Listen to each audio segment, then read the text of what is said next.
We all want this deep, dark, clean shadows. Hello everybody, my name is Marco Bagnoli, I'm a cinematographer. Today I'm going to show you a commercial where they have this really deep, contrasty look with specular highlights that still have a nice roll-off. How do you create a look like this? After watching this video, you should be able to shoot something like this. This is the first image we're looking at, and why does this image look so good? Composition, storytelling, and everything combined. As you can see, we have this woman lying on the ground with the child near her standing, and overall this shot without any explanation tells a lot of story, because we probably know it feels like a family situation, but we have this dark, moody feeling. Maybe she is overworked and needs some resting time because a mother is hard. So that's what's translated me in this image. So first things first, how do I frame and choose a lens for a shot like this? I'm a big fan of putting the camera outside of the room for establisher.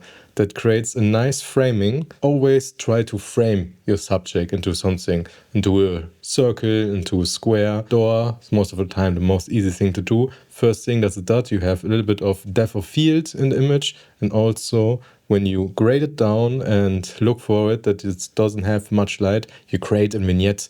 In DaVinci, you just grade it way down, and now we have just a slight vignette on the edge that focuses your vision a little bit better on the subject. Also, what they've probably done here is use a little bit of a tighter lens.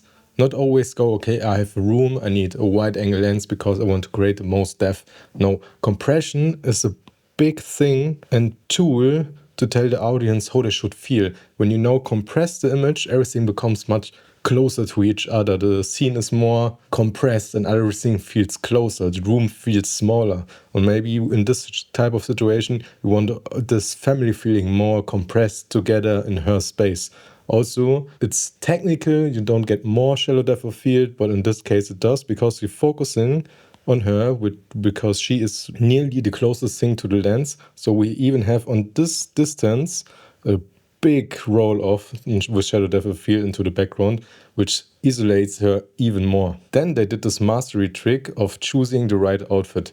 Everything in this room is yellowish, brownish, warm, but they give her this nice green top, which makes her pop even more. We have a little bit of orange teal feeling here, and always think about it. You cannot color grade something that isn't there.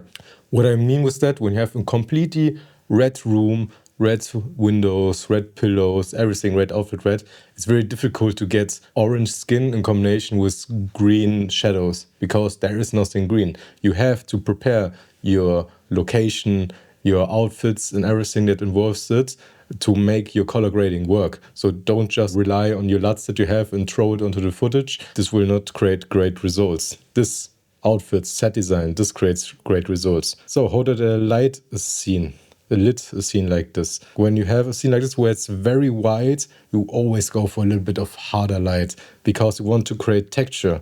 The most prominent texture is this wall texture. Always light your walls in an angle. It will create lines, leading lines. As you can see, this light tells us, oh, okay, look here. This is right now the most important thing. Also, when the kid is now standing more here, she has a separation behind her without giving her an edge light.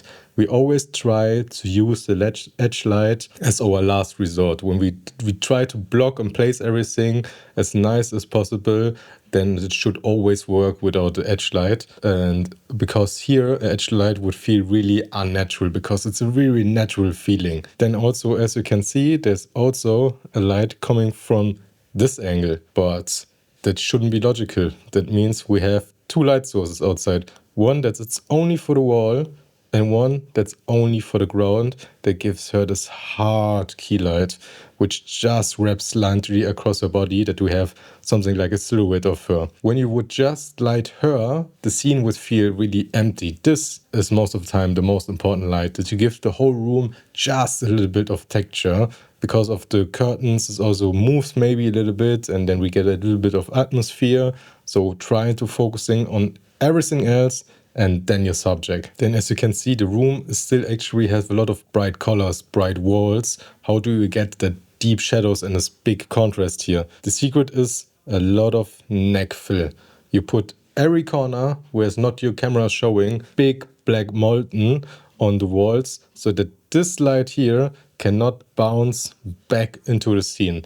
Otherwise, you wouldn't get this nice contrasty image. Also, you have to really put a high exposure on her with your hard light and drop with an ND the exposure so that you get this side on a level that you want and the rest of the image gets automatically darker. This is the side view of the scenery. Now the camera is laying down and we have an even tighter lens.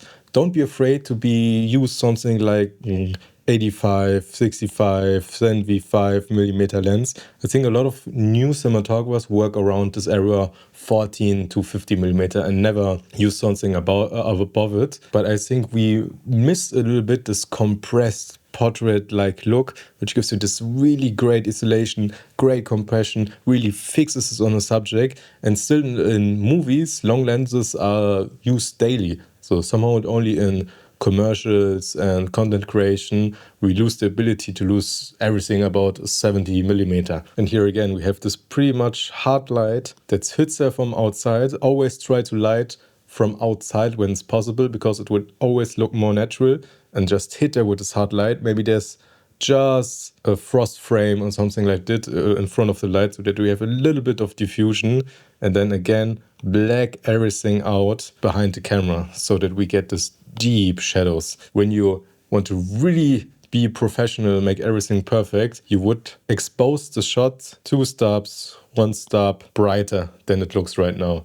So this part of image and this would be actually a lot brighter, because when you then go into post-production, you can bring everything down and you will have much cleaner shadows, because there was detail before. When you shoot everything directly in camera, so you may be losing some detail and the colors and the shadows are more noisy. I tend to use these techniques when I'm doing post-production. But when somebody else is doing post-production, it's always a gamble. You can tell them, hey, I overexpose everything, please bring it down, but the footage will never look how you want it at the end of the day. So when I have to give the footage away, always try to get the look as much as possible in camera. Here we also have a great top shot, and I said it several times before, if you're doing a top shot, the light should always come from the side, because now we are in such a flat position that it's really difficult to create depth. Also, always try a more tight lens, something like a 35, 50 millimeter on the top shot,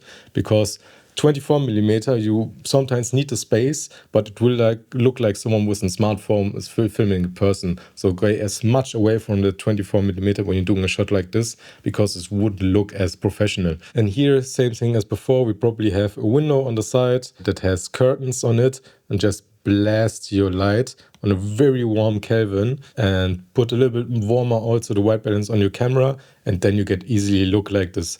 Then black out the other side of the room and bam, the scene is done. This scene also has so deep black shadows, and a lot of people are always scared about clipping blacks and going too extreme into the look. But look at old movies that were shot on film. We have so many crushed blacks.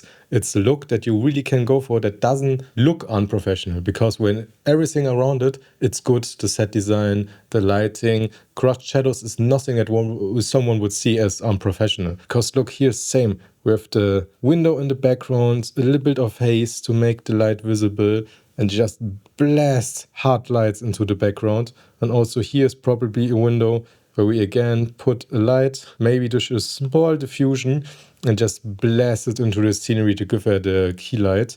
When it's too hard, you can always put diffusion somewhere in the line, in between the light and the girl, to get a little bit more roll off. But as you can see, we have so hard shadows. The light is pretty far away, or the diffusion is not as big as you think. But again, here we also create color separation or depth with just the color that the people are wearing, because we choose to have really blue background, her skin and her clothes really separate her from the frame. Without any light at all, she will still always be the focus of the image. The only thing that I nag about a bit in this image is this guy here. He looks like he's doing a reaction video because I think he has a little bit too much exposure, but I don't know how the shot looks in motion. Maybe she goes to him and gives him the plate, then he's important, but right now it looks a little bit odd. And now look at this image. What do you notice?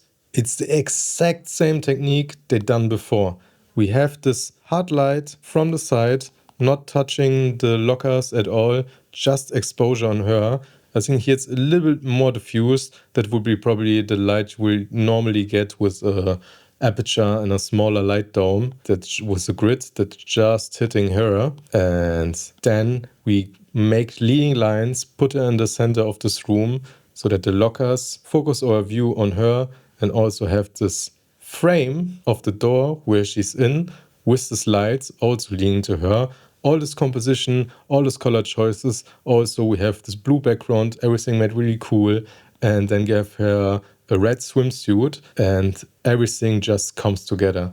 It's always this few things you have to think about it and try to learn how can I combine them on sets, and I promise you will always get a great image. So if you enjoyed this video, I really would appreciate subscription from you. My name is Marco Bagnoli and I'll see you next time.